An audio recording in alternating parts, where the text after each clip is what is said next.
Biggest difference between American and British university systems really comes down to the focus on attendance and participation, how grades are formed. Especially for my department, I have mostly kind of seminar classes. We're really not taught in lectures all that much because we're quite small. Back home in America, my mom's a university professor, and she always has to take attendance for every class. Participation is expected, and it's all factored into the overall mark.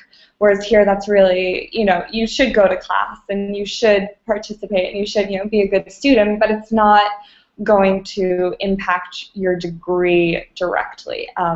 If it will impact your essay exam marks, probably, but it might not.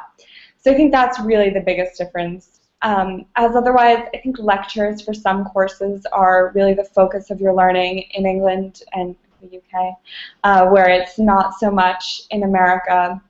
Another big difference is that here we start with our specific degree, our specific course from the very beginning, whereas in America you have to do sort of foundation, broader courses at the beginning.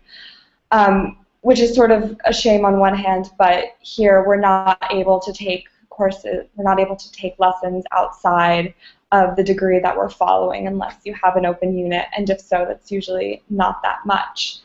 The essay system is also very different here. It's all anonymous. I have a candidate number that I have to write down on essays. All essays are submitted electronically. It's a lot more formal, whereas in the US, you basically submit an essay with your name on it to your professor, and they mark it. They know who you are the entire time. So I think it's a lot more formal here, the way that we're given marks and the way that classes are conducted, the way that professors interact with students.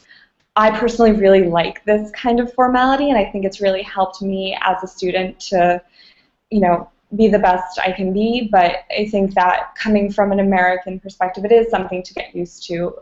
Being in university is a lot more formal here than it is in the US.